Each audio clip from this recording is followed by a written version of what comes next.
So I thought I'd film some chickens and talk a little bit about why we haven't been particularly active on our YouTube channel recently. So, for starters, it is definitely summer here in Ohio. We started about 4 or 5 weeks ago. The temperatures started climbing, and so there's been a lot of maintenance. We started with Miss Nugget here deciding that she was going to go broody. She was puffing herself up. She looked like a little turkey. She was flattening herself into the nest box and wouldn't move for days. So we did what YouTube University taught us, and hey Dora, and we decided to bring her into the house and chill her out, essentially, which means putting her in a dog crate, isolating her from the flock, and making her cold. So she spent, I think, 5 days in total in the basement on the concrete floor, coming out of her broodiness. So after 5 days, she was good. She came out of it, so we brought her back out to the flock. Oh, here's the rooster of the flock. Hi. So we brought Nuggie back out, and then we discovered that one of the Buckeyes, Lena, and that's Lena actually there, she's still limping ever so slightly. We discovered that she was limping. So here's actually a good shot of the first two troublemakers. So we had a look at Lena's foot and saw what we identified as the start of bumblefoot, which is a staph infection, which if left untreated can become really bad and be fatal. So we took Lena here to the vet. She went on a little road trip to a vet that sees chickens that's about 40 minutes drive from us.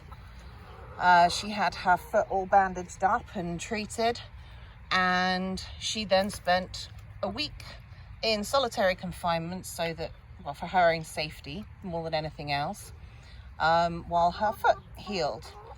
She then was brought, actually no, during her confinement, we had a situation where Brett came out to collect eggs and discovered there was blood all over the coop. So we came out properly, had a look, and discovered Miss Monica, the grey one there, was bleeding heavily from her foot.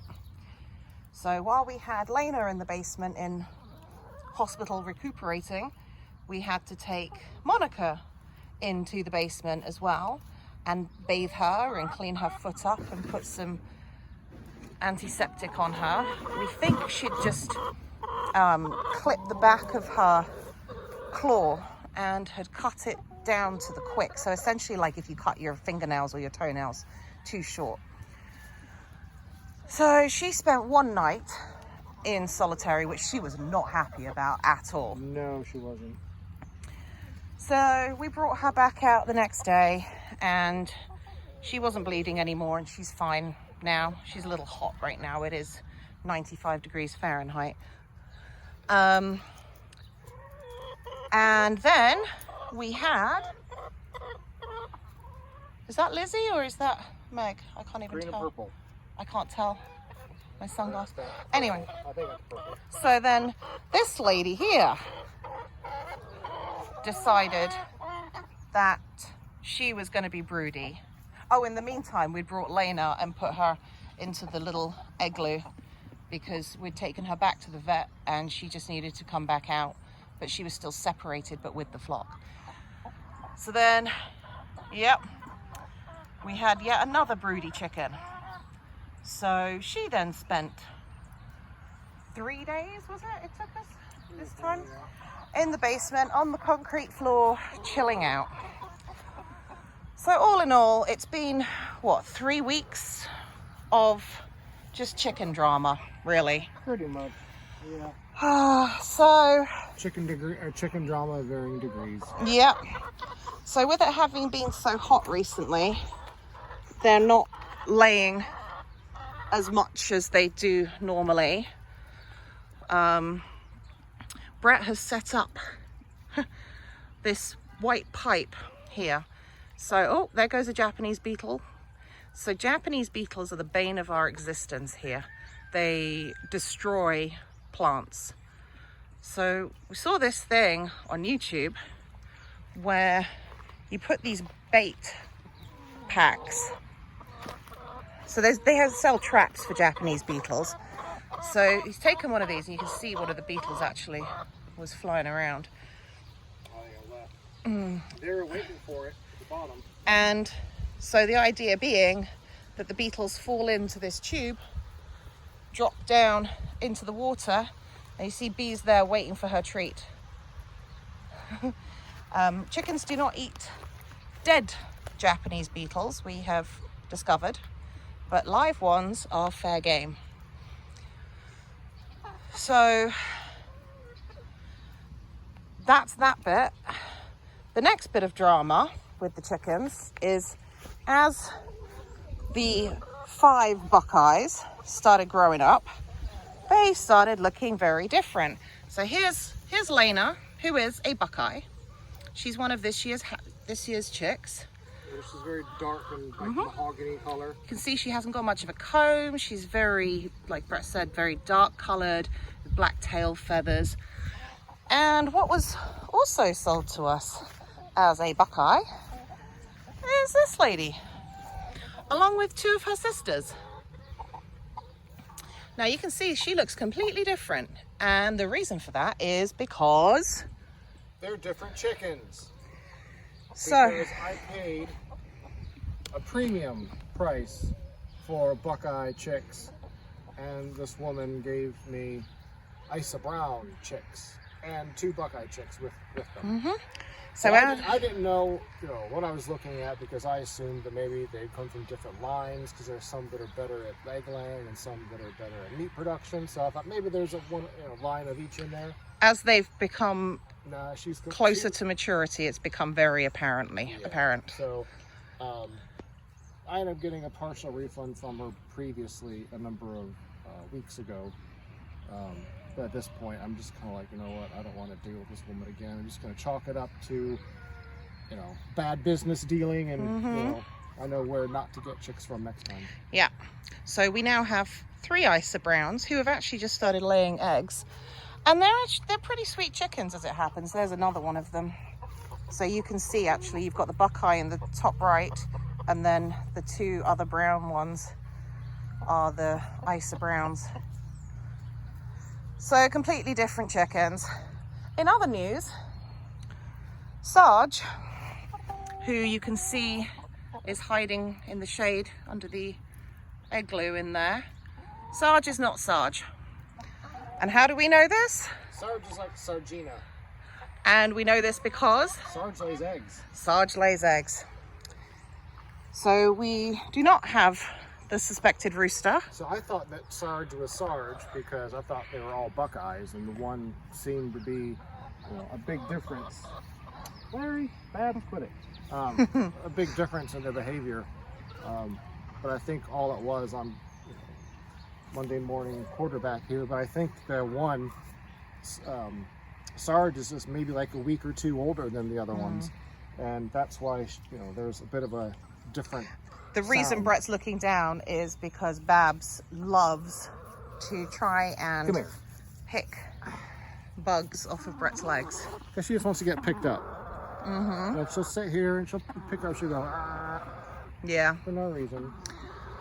So the other thing we have done is, obviously the chickens are now in their new, their new mega coop, which you can see behind Brett. We moved the run, you see where the old coop is, and that's going to move. We're just waiting on a little more manpower. Hey, Now I'm getting bitten by a chicken.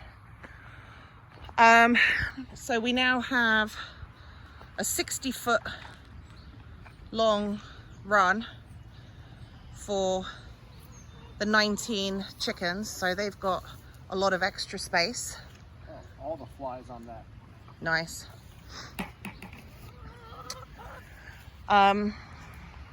They're still in the half acre, pretty much.